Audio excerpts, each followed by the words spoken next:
Swash Bathing Products kan hjælpe til en fuld, behagelig og hygiejnisk kropsvask i et enkelt trin til borgere og patienter, der har brug for hjælp til personlig pleje. En pakke indeholder 8 badeservietter eller handsker, som er imprægneret med en lotion, der renser og plejer huden, uden der er behov for at skylle eller tørre efter. Når der anvendes en enkelt badeserviet eller handske til hver kropsdel, reduceres risikoen for krydskontaminering.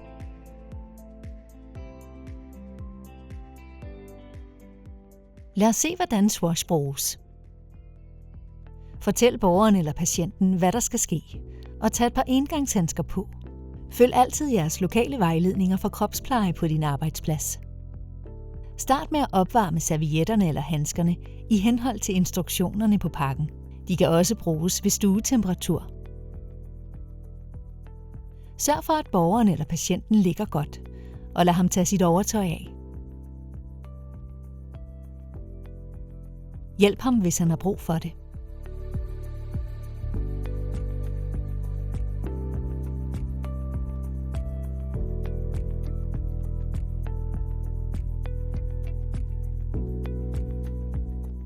Åbn pakken og kontroller temperaturen af handsken eller servietten. Husk, at engangshandsker reducerer din følsomhed over for varme. Tag den første handske eller serviet, læg den på borgeren eller patientens hånd, og spørg om temperaturen er behagelig. Vask derefter ansigtet og nakken. Vask nøje rundt om øjnene, og husk at vaske øret og omkring ørerne.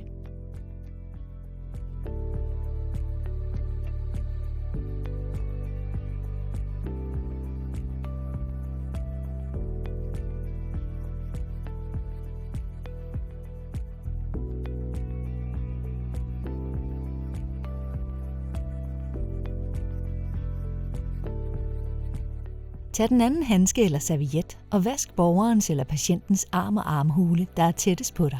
Start med skulderen og afslut med hånden. Husk at vaske mellem fingrene på begge hænder.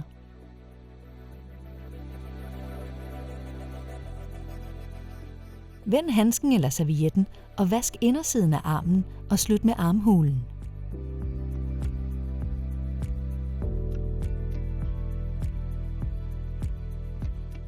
Gå rundt om sengen. Tag den tredje handske eller serviet og vask den anden arm.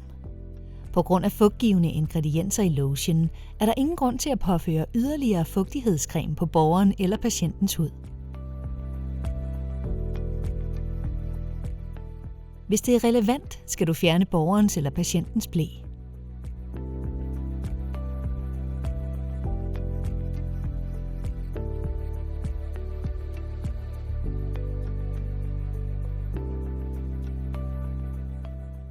Tag den fjerde handske eller serviet og vask maven, og arbejd nedad til lysken og kønsorganerne. Kvinder skal vaskes ovenfra og ned. For mænd skal forhuden trækkes tilbage før vask. Tag den femte handske eller serviet og vask benet tættest på dig. Vask benet mod anklen og slut med fødderne. Vend handsken eller servietten rundt og vask bagsiden af benet. Husk at vaske mellem tæerne på begge fødder. Gå rundt om sengen og vask det andet ben med den sjette handske eller serviet.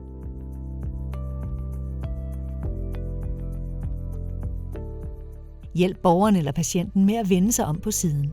Vask borgerens eller patientens ryg og bagsiden af nakken.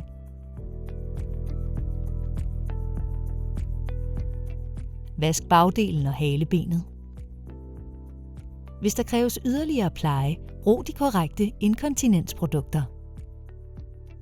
Rækkefølgen i kropsvasken kan tilrettelægges efter borgerens eller patientens behov, så længe hver kropsdel vaskes med en separat handske eller serviet.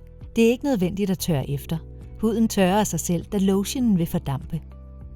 Klæd borgeren eller patienten på og sæt ham i en behagelig stilling.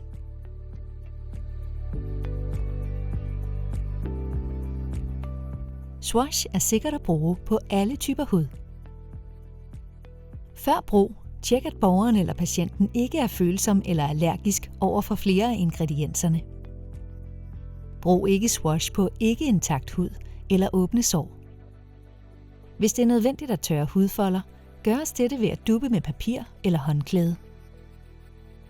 Hvis du af en eller anden grund har nogle handsker eller servietter tilbage i pakken, kan du skrive dato og klokkeslæt på bagsiden af pakken og bruge handskerne eller servietterne til den samme borger eller patient inden for 48 timer.